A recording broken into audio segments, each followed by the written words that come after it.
Ito pala yung napakaselan, palitan ng backlight. Yung frameless na TV, wala siyang frame. Ayan o, makita nyo, full screen. Ang problema nito, backlight. Ayan, nabaklas na natin, papalitan natin ng backlight. Ganito yung technique ko kung paano magtanggal ng screen.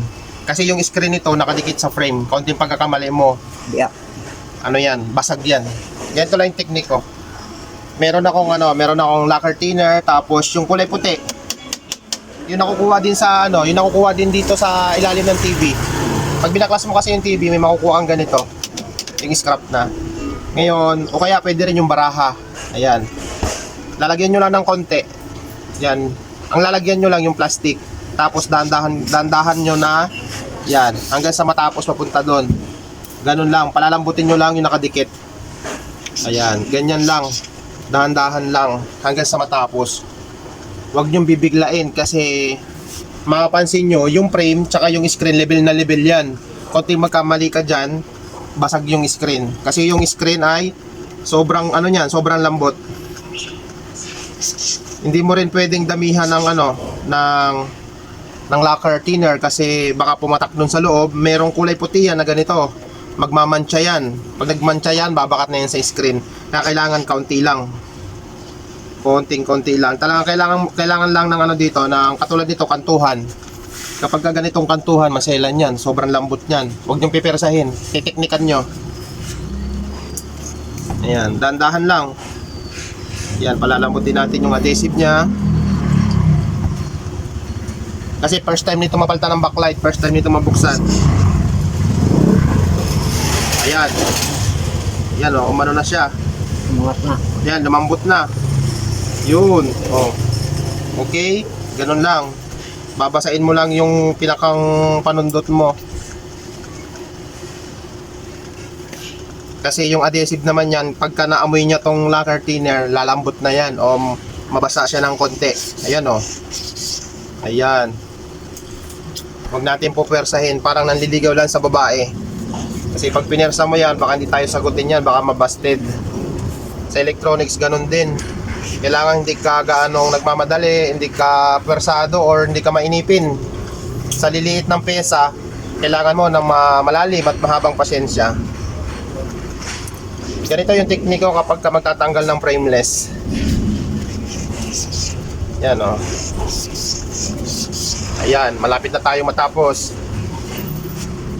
Para lang to sa mga baguhan ha. Hindi dun sa mga master. Yung mga master, ano yan, magagaling yan. Ayan. Paulit-ulit lang hanggang sa matapos. Ayan o.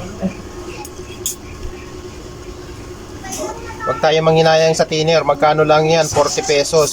Pero itong screen, libo-libo to. Pagka ito yung nabasag natin. Ayan, nandito na naman tayo sa kanto.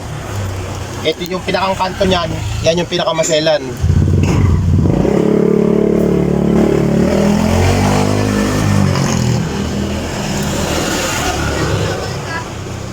Ayan.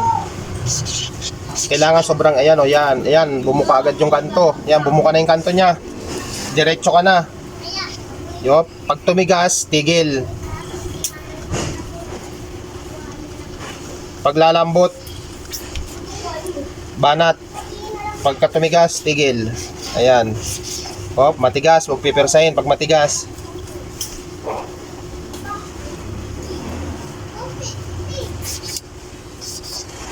Ayan, parang naglalaro lang, parang naglalaro ka lang. Kahit sa malaking TV, kahit ilang inches pa yan, ganito yung technique na ginagawa ko. Para sa mga baguhan.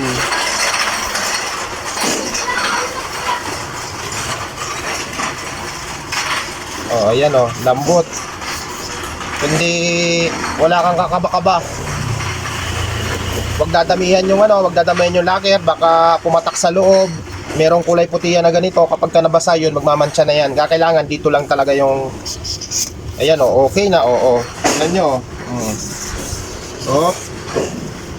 Oh. Wow. Ganun lang kadali. Tapos, tatanggalin na natin yung yung screen.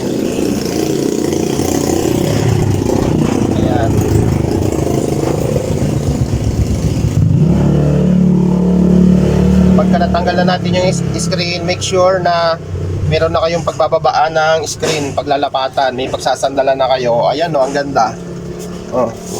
Tingnan nyo. Ito yung sinasabi ko na yung kulay puti na yan, dapat hindi yan mabasa ng ng thinner. Ayan, yung backlight, ma-access na natin. Nandito yun sa ilalim. Papalitan na natin.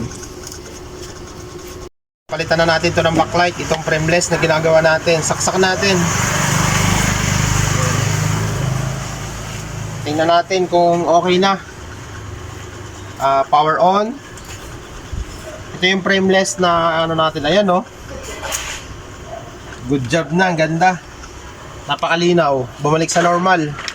Sa original niya. Napakainit ang panahon. Date pa lang ngayon, May 22. Happy birthday sa aking mother. Ayan. Ganda, birthday ng aking dakilang ina ngayong araw.